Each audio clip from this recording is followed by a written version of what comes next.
Да, тоа беа вестите. Прв термин, минути за првиот разговор во студиото. Говориме за реформите и состојбите во образованието, како да се постигне подобар образовен процес, кои се можеби клучните работи на кои што ќе се однесуваат стратегиите кои што ги имавме и оние кои што се планирано да се подготват за следниот 5-годишен период. Разговараме со мојата гостинка, министерката за образование и наука, господјата Весна Јаневска. Добар ден и добре дојдовте. Добар ден, ви благодарам за поканата. Министерка, ова е еден поширок, би рекла, ресор кој што бара сериозен пристап и внимание, имајќи во предвид дека се работи за долгорочни проекти кога се зборува за целиот образовен процес. На самиот почеток би сакала да ве прашам, бидејќи имаше реакција на дел од студентите дека доцнат јануарските стипендии, каква е состојбата со овој проблем? Немаме проблем, еве прилика да ги информирам студентите дека ќе си ги добијат стипендиите. Вообичаено во јануари доцнат малку стипендиите од повеќе причини, буџетот се носи, потоа празници се едно по друго. Министерството има завршено својата работа и стипендиите студентите ќе си ги добијат така како што и досега се исплаќани редовно.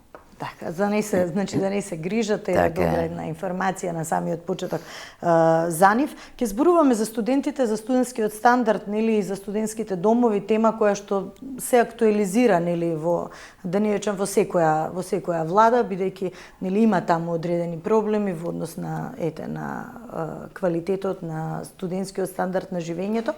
Меѓутоа тоа ќе биде едно од прашањата. Второто полугодие започна, иако се споменува можност за негово одложување поради бројките со грипот и состојбите, но имавте една аргументација дека мора малку да работиме повеќе и на квалитетот и на самиот број на часови во однос на реализацијата на наставата. Така е. Веројатно тоа е феномен насекаде на светот, но и кај нас присутен. На почетокот на учебната година, во септември, вообичаено бараат дел од родителите и учениците да се одложи почетокот на септември дека е топло.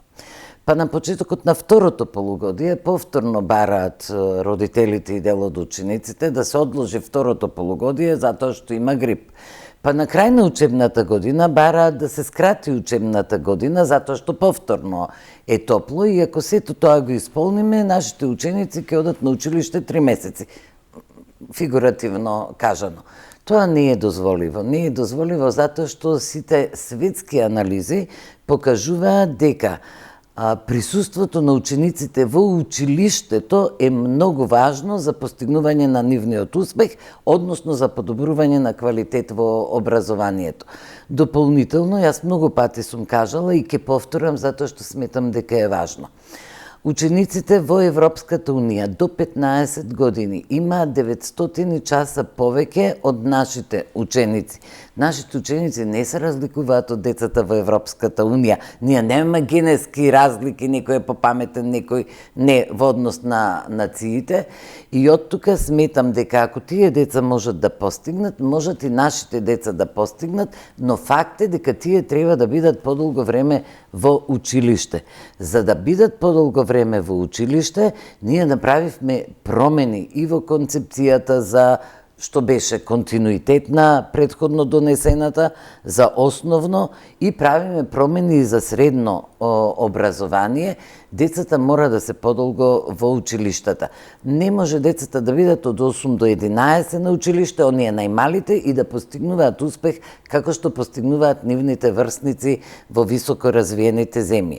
Затоа предложивме и спроведуваме едносменска настава. Завршивме лани со 150 училишта, годинава 200, пред 2 недели потпишав уште 2 училишта се оптимизираат. Едносменската настава овозможува подолг нивен престој. Тоа не значи дека тие постојано ќе бидат над книгата. Тоа не значи дека тие постојано ќе треба да го слушаат наставникот што им предава, пренесува информации и така натаму. Тоа значи дека во училиштето треба да бидат интерактивни, да имаат изборни предмети на кои ќе надополнат знаење, да имаат наставни активности кои се исклучително значење, затоа што им овозможуваат да се сознаат себе си, да го сознаат општеството, сопствената околина, но и да придонесат за да се почувствуваат, ако се млади, ако се мали, како составен дел на општеството и дел кој може да придонесе на општеството. Да почнат да размислуваат, да се развива нивната интуиција, иновативност, инвенција. Тоа се елементи кои училиштето треба да ги пружи во овие дополнителни часови на нивен престој во училиштето. Од тука сметам дека полека, постепено ќе се навикнуваат и учениците, и родителите, и наставниците секако, дека ова е нешто што ќе даде голем придонес во развој на државата и секако во личниот развој на индивидуата. Затоа што тврдам дека знаењето, компетенциите и вештините се основен предуслов за успешен живот, односно постигнување на целите кои индивидуата, ако е тоа дете, си ги поставува некогаш како сон, а некогаш и како реалност. Се подготвува нова стратегија 2026-2032 година. Секако мора да претходи или јавна дебата, поставување на ЕНЕР системот, па дури потоа носење. Кога очекувате да се донесе оваа стратегија, на што конкретно ќе се фокусира, имајќи во предвид дека постојано зборуваме дека се потребни реформи и во основното, и во средното, и во високото образование? Многу брзо, деновиве треба уште да помине на влада, бидејќи поминаа сите јавни расправи. Ние имавме повеќе настани на кои беа присутни над 500 учесници. Последната јавна расправа беше на Филозофскиот факултет, каде што на моје огромно задоволство беше потврдена успешноста, би рекла, видувањата на стратегијата за плановите и проекциите што ги правиме до 2032 година. Огромен тим работеше на оваа стратегија, домашни институции, но и наши странски партнери кои ни помагаа да направиме една добра целина и со оглед на тоа дека имаше јавни расправи, сметам дека е усогласена и доби позитивни рецензии од јавноста и од стручната јавност. Стратегијата ги опфаќа сите нивоа на образование од предучилишното, кое долги години сме го подзаборавиле како држава и ништо не е менувано во неа. Сега особено внимание посветуваме на предучилишното образование, затоа што исто така сите анализи велат дека децата кои се инклудирани во предучилишните установи постигнуваат многу поголем успех потоа во училиштата од оние кои не се. Ние имаме добра инклузија во училиштата, но за жал во предучилишната образование, односно во градинките, сега кажам, инклузијата ни е многу мала во однос на Европската унија. Тука треба да се зајакнеме малку инфраструктурно, значи треба да градиме градинки и треба да го победиме стереотипот дека бабите и дедовците подобро ги чуваат децата отколку кога тие се во градинка. Значи, почнавме од предучилишно, потоа основно и средно образование. Една од значајните промени кои ќе ги направиме е воведување на постсредно образование, година или две на некаква специализација во областа во која се остручуваат средностручните, нели, училишта. Оние што не би продолжиле понатаму на високо образование, практично за тој... Точно за тие зборуваме, значи имаме 2-годишно, 3-годишно и 4-годишно средностручно образование, сега воведуваме и постсредно. Тие што не сакаат да продолжат, можат да се доусовршат, доспециализираат во одредена област според потребите на пазарот на труд или компаниите во кои тие евентуално како дуални паралелки или учење преку работа веќе се вклучени. Во гимназиското образование деновиве ќе имаме нов предлог за наставни планови и програми во гимназијата и тоа ќе биде на јавна расправа, ќе ја продискутираме со стручната јавност. Во високото образование најдоцна во понеделник веќе на ЕНЕР ќе бидат ставени 3 закони. Закон за високо образование, закон за квалитет во високото образование и закон за научно-истражувачка дејност. Дел од стратегијата е, каде што исто очекуваме значајни подобри за подобрување на квалитетот и во високото образование. Секако тука спаѓа и науката. Како што веќе почнавме минатата година, ние одвоивме многу повеќе средства за научно-истражувачка работа, финансиравме проекти и започнавме проект за првиот државен научно-технолошки парк, кој очекувам дека постепено ќе се развива и ќе ја постигнеме целта. Колкав процент, извинете, сега се издвојува за конкретно еве за наука, бидејќи тоа, нели, постојано низ годиниве беше коментирано како колку проценти се издвојуваат, зашто конкретно ќе се однесуваат? Значи, почнавме од 0,03 и целта е да стигнеме до 1. Годинава е драстично, минатата година всушност беше драстично зголемен тој процент. Дозволете само уште за стратегијата што мислам дека е многу важно. Хоризонтално ни сите овие нивоа е присутна дигитализација на процесите, воведување на нови алатки дигитални во целиот процес на образование и секако многу важно едукацијата на наставниците, на кои навистина им е потребна за стекнување на нови знаења и вештини кои ќе ги и начин на кој ќе ги подучуваат учениците. Со оглед на тоа дека технологијата толку рапидно напредува што речиси е неможно да се стигне, ова е неопходна мерка која ние мора да ја спроведеме и ја спроведуваме. Така. Според последниот извештај за напредокот на Македонија, што го објави Европската комисија, земјава е оценета како умерено подготвена во областа на образованието. Каде се бараат слабостите? Еве споменавте на самиот почеток во делот, нели, на дел од реформите ќе бидат и ова еве присуство на самите часови, што го кажавте, може би навратила неколку години наназад корона кризата, буквално ни покаже или не научи каде се оние слабости кога учениците отсуствуваат нели од настава или кога се реорганизираше целиот наставен процес онлайн. Меѓутоа генерално оваа оценка како умерено подготвена во областа на образование и култура со ограничен напредок за изминатата година. Каде ќе се бараат решенијата? Имајќи во предвид постојано нели говориме усогласување на закони со европска легислатива, реформи кои што се неопходни за да почне да се чувствува тој напредок. Од друга страна ги имаме, еве, можеби да ги споменеме слабите резултати на PISA тестирањата нели во клучни предмети кои што се многу важни за напредокот и за реализирање на една квалитетна настава. Извештајот би рекла дека беше добар за наука, навистина беше добар и веќе спомнав кои се елементите, значи вложувањето 45 проекти по 125.000 евра не е мала сума одвоена за наука и тука имавме добри оценки. За разлика од тоа, во образованието бевме навистина малку послаби. Она што мене многу ме боли е мешањето на политиката во образовниот процес, кој на никој начин успеваме веќе, барем почнавме, да ја отстрануваме.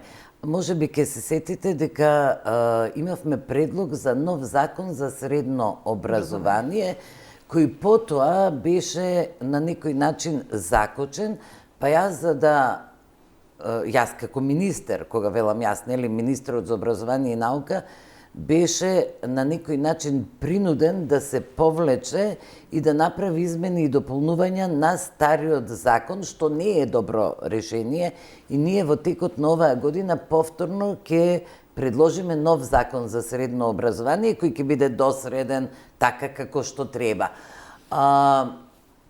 Не смееме во иднина да дозволиме да не се случува ова. Јас сум среќна што го запревме и конечно се надевам дека за добробит на нашите деца, на иднината на оваа земја, се приближуваме до едно добро решение каде што образованието ќе го оставиме настрана од се што се случува во политиката. Политиката е неопходна во секоја земја, па и во Македонија, но образованието е ресор каде што таа не треба ни прст да пружи. Потоа, например, имавме донесување на подзаконски акти, кои Европската Унија ги носи до мај, а ние ги носевме и малку подоцна, па поради тоа љубезно ја информиравме Европската Унија дека сме доисполниле дел од барањата или очекувањата, така да имам впечаток дека ние релативно добро се движиме и искрено се надевам дека средниот извештај ќе биде подобар. А многу од реформите кои треба да ги направиме, веќе ги спомнавме, нели, повеќе часови, промена на наставни програми кои веќе се прават. Може би ќе се сетите, лани имавме нови програми, учебници за 7 и за 1 клас, годинава ќе имаме нови програми за учебници од 8 и 2 клас, до година за 9 и 3 клас, значи годишно ќе се движиме во промените за генерацијата која почнала по новата програма да може да се заврши подолгиот престој во училиштето и секако, еве сега имаме приоритетни обуки за наставниците, баш извлечени од резултатите на ПИСА. Нашите ученици се лоши во читање и разбирање и оваа година ќе има обука за наставниците во читање и разбирање.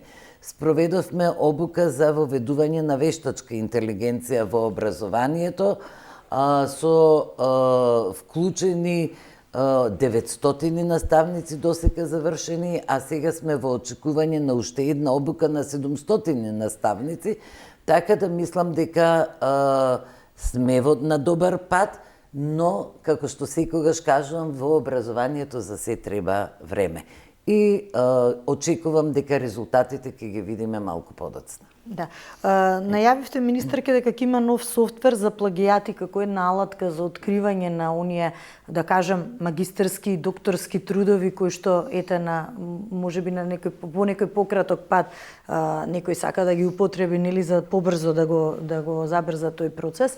Како вид на алатка таа ќе биде и што конкретно на што конкретно ќе се фокусира да се откријат?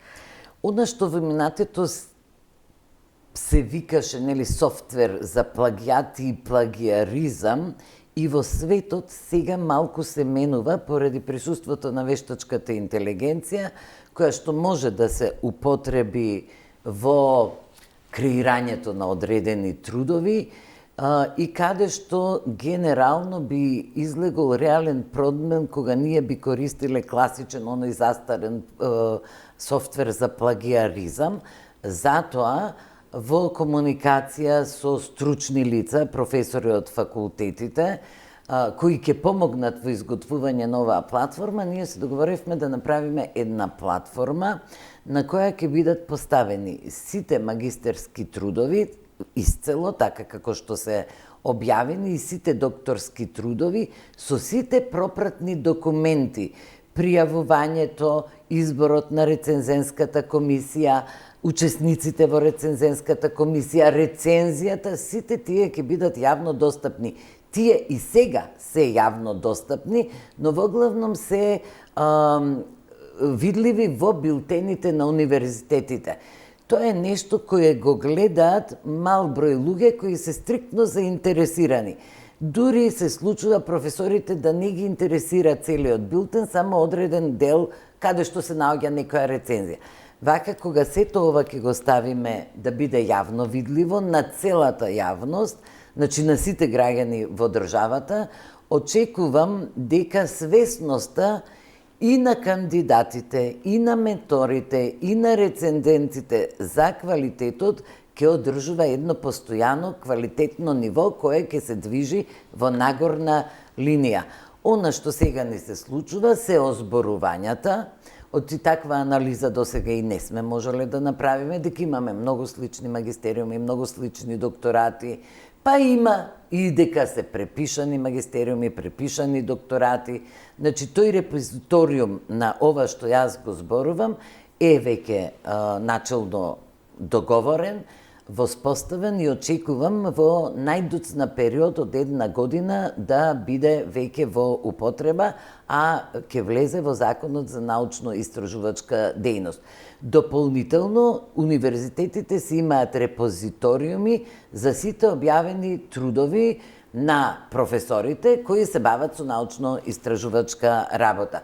Тоа е еден општествен модел кој ќе придонесе за квалитет во високото образование. Така. Го споменавте високото образование и законот кој што нели е во подготовка, на што практично ќе се однесува, имајќи во предвид дека секогаш се говори паралелно и за таа некоја автономија на универзитетите што треба да се запаси. Законот е работен со над 60 учесници, од кои најголем процент професори на сите државни универзитети во државата. Министерството формира национално координативно тело за квалитет во високото образование. На првиот состанок се договоривме и одбравме координатор кој ќе ја координира целата работа на законот. Потоа, без присуство на министерот, со присуство на дел од стручните служби од Министерството, координаторот формираше посебни групи и коптираше и други наставници кои не се во ова тело, така како што сум информирана, го поделија законот на делови, и тоа е огромен и пререгулиран закон, но во овој момент сите заедно рековме дека е добро така и да остане, за да се воспостави некаков ред, а после ако треба ќе се менува. Значи беа формирани групи за одредени делови, групите работеа независно, потоа една група ги интегрираше сите делови од законот со бројни состаноци, со многу дискусии, со многу размислувања, со многу консултации на закони за високо образование во развиените земји, се разбира секоја земја со посебен модел, но на што е битно, овој кој најдоцна во понеделник ќе биде поставен на едер, неа засега автономијата. Тоа е исклучително значајно во високото образование и доколку некој има спротивно мислење, се додека е на ЕНЕР, значи може да се коментира законот, да се праќаат забелешки. Секоја забелешка што ќе стигне, ќе биде проверена и се што сметаме групата, не јас, или Министерството, туку работните групи сметаат дека може да се надогради во тој закон, ќе биде надокрадено. Тоа што ќе сметаат групите дека не може, така барем досега сме работеле, ќе биде образложено зошто не е прифатено. Инаку законот има многу измени, не би рекла дека е револуционерен, но е реформа во однос на високото образование, работен на една костур, на една драфт верзија која го даде интеруниверзитетската конференција, што е многу значајно, затоа што и тоа го работеле професори. Процесот е многу транспарентен, ќе имаме јавна расправа на 6 државни универзитети, регионално ќе направиме јавни расправи.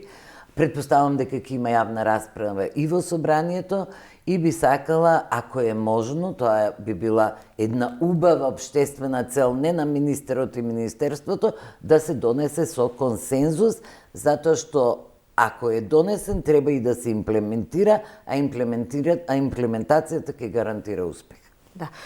Споменавте поголем процент за вложување во наука. Што друго еве се планирани инвестиции, да кажам, во оваа 2026 година?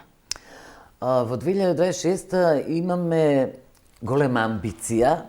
Јас се надевам дека поголем дел ќе се оствари. Секогаш има непредвидени нешта што можат да излезат во текот на работата, но поентата е да се движиме по нагорниот пат. Многу инвестираме во инфраструктурата, во образованието, на наставниците, на наставниот кадар кој е клучна алатка во целиот образовен систем.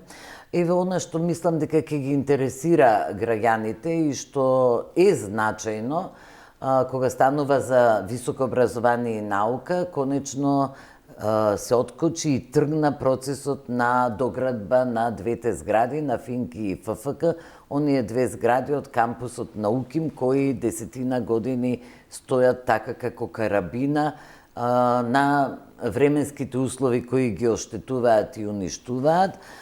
Ние тој процес го откочивме. Јас уште еднаш би сакала да му се заблагодарам на Градежниот факултет, кој беше координатор на повеќе факултети, архитектура, машински, електро, сите кои треба да бидат вклучени во анализа на тие објекти и кои требаше да предложат некаква основа за репроектирање на тие проекти. Тогашниот декан на Градежниот, професор Горан Марковски, се заангажира, ја направи оваа група, ти излегоа на терен, ги направија сите анализи, еве Изис да го спомнам, и тој беше вклучен. И конечно во овој момент ние сме во постапка за тендер за репрограмирање.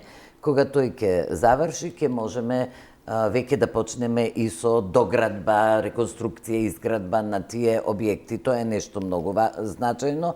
Научно-технолошкиот парк е исклучително значаен елемент за развој на науката во една земја. Зошто? Затоа што, како што е општо видливо, но оние кои се заинтересирани да видат, во овој момент цел свет е посветен на иновации, и кога зборувам иновации, не мислам дека треба тоа да е материјално добро, нели, да иновираме машина или некаков предмет.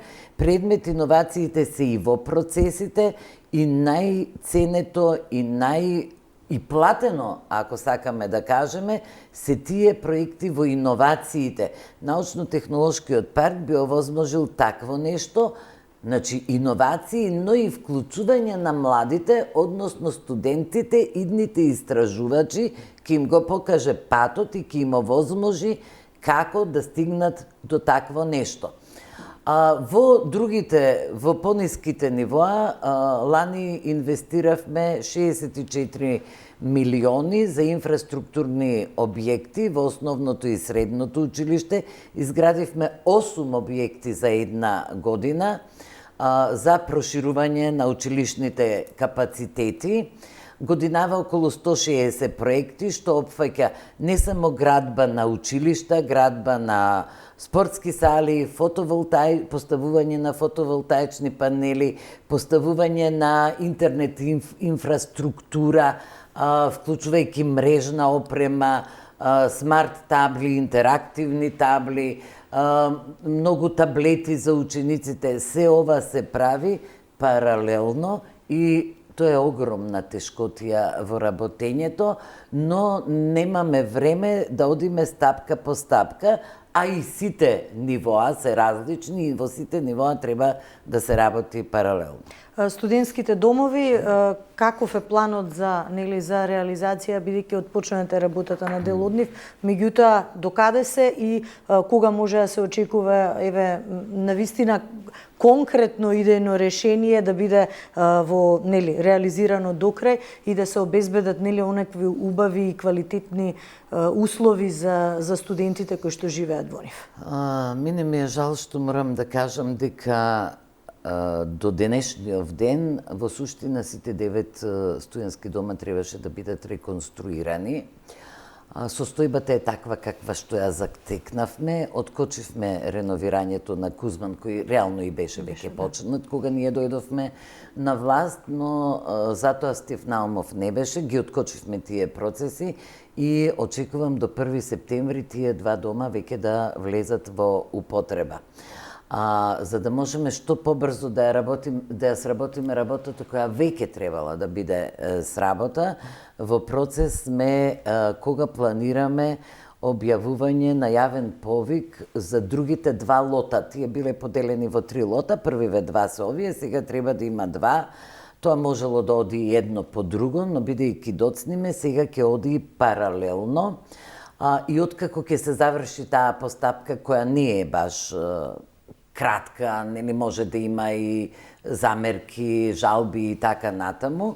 Да речеме дека таа би траела 4 до 5 месеци, таму негде во летото очекуваме да биде завршена таа постапка, да биде избран операторот кој ќе треба да ги, или повеќе оператори кои ќе треба да ги реновираат овие домови, и веднаш после тоа да почнеме со план но речиси сите одеднаш заедно. Зошто велам со план? Затоа што водиме сметка за тоа каде ќе бидат сместени студентите за време на реновирањето на студентските домови. До сега немавме проблем и сите студенти што аплицира и имаа право да добијат сместување во студентски домови беа сместени. Од тука сметам дека отварањето на овие два кои ќе бидат завршени во овој регион, Скопскиот, ќе ги покријат потребите, а во останатите региони бараме соодветни решенија. И додека сме на тема студенти како заокружување на овој корпус на прашања, министерке, не може да се наплатат долговите на стипендистите кои што имаат стипендија или студираат на еден од 100 универзитети по Шангајската листа, а не се враќаат дома и покрај оние договори и меници кои што ги потпишуваат пред да заминат. Како да се најде конкретно решение за, не би го нарекла ова проблем, состојба која што се провлекува години наназад? Така. Ние веќе сме тргнати во решавање на тој проблем, да речеме, или состојба. За жал, сериозни адвокати, адвокатски куќи тврдат дека мениците не можат да се наплатат. Нереално е тоа. Зошто се склучени такви договори? Јас не навлегувам во тоа. Тоа било во минатото. Затоа што при договорите се бара 10-кратно поголема сума, која реално ни самиот студент, ни семејството не може да ја наплатат. Во законот, знаете, има одредена сума која може да се одземе, не може целосно, или ако сме во некој друг систем, може би луѓето, ако им земеме се што имаат, ќе ги оставиме на улица и повторно долгот нема да биде исплатен. Јас не сум стручна за тоа, но консултациите со адвокати велат дека тоа би бил бесполезен процес во судските лавиринти, докажувања, трошење на дополнителни средства. Договорите ги променивме. Сега новите студенти потпишуваат различни договори во кои велиме доколку не се вратите, толку колку што сме ви дале, толку и ќе вратите, и тоа е некаква реална сума која може да се побарува од нив. Значи, една промена сме направиле. Јасно им се потенцира кои се нивните обврски и во самиот договор, како и порано тие после завршување треба да се вратат во државата и да се стават на располагање на државата. Жал ми е што морам да кажам дека грешката е двострана и државата не се потрудила да ги искористи сите тие студенти кои што се ставиле на располагање на државата. Скоро 1/3 од нив е во Македонија, е во земјата и повеќето од нив се во приватниот сектор, се убаво снајдени, барем оние со кои што јас сум се сретнала и сум искомуницирала. Дел од нив се наоѓаат во странство. Ги исконтактиравме, повеќето од нив, се уште има една мала група која треба да се доисконтактира, која веројатно од страф не се осмелува да се јави, затоа што надвор се можеби мислат дека ги очекуваат некакви казни, пак прилика да кажам не. Со група од студенти кои завршиле на овие факултети, во моментот се надвор, ние воспоставивме убав контакт, тие формираа невладина организација која се вика Мостови кон дома. Децата ги коптираат сите за кои што знаат дека децата се извинувам, нели, тоа биле студенти, сега се возрастни луѓе, но за мене деца, разбирливо, ги контактираат сите кои можат да ги исконтактираат и почнаа да ја возвраќаат на државата.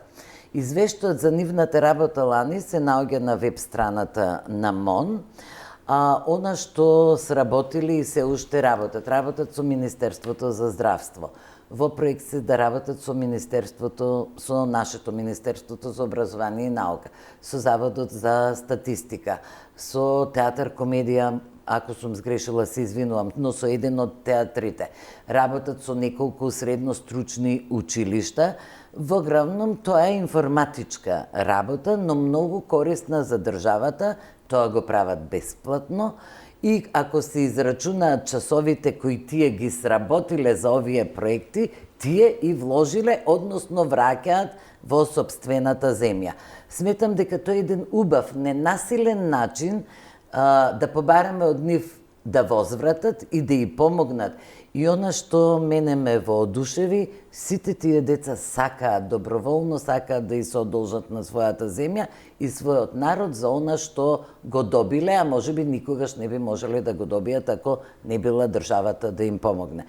Од тука сметам дека воспоставуваме некаков ред и ако овој проект се одвива така како што сега се одвива, ќе биде на двострано задоволство и на двостран бенефит.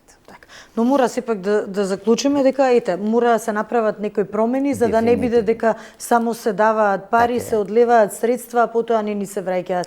Ниту да речам младите назад, ниту пак имаме конкретно враќање и на финансиите кои што со закон, со договор се потпише. Точно, и има уште еден многу значаен елемент кој е така некако филозофски. Ниеден од нив не се случило да не заврши. Сите они завршиле на време и во својата средина биле представници на Македонија. Како морална сатисфакција да не биде, да. Значајно, сите они работат на преубави работни места и сите они се амбасадори на сопствената држава. И тоа е некаква придобивка. Не е материјална, но е придобивка за оваа држава. Кога веќе нешто сме пропуштиле, да кажеме дека има и нешто добро во сето тоа, но со чекорите кои ги преземавме, сметам дека ќе ја поправиме многу повеќе тој пропуст, нели, ќе го поправиме. Така. Ви благодарам многу за издвоеното време. Ова се секако теми кои што директно ги засегаат и учениците и наставниците, во крајна линија и родителите. Верувам дека и самата стратегија, генерално и плановите кои што ги најавивте, ќе ги продискутираме и во некоја следна прилика. Се надевам дека до крај реализирани се ќе бидат. Ви благодарам многу и јас се надевам. Поздрав до вашите гледачи. Почитувани, правиме кратка пауза и се враќаме повторно во студиото. Останете со нас.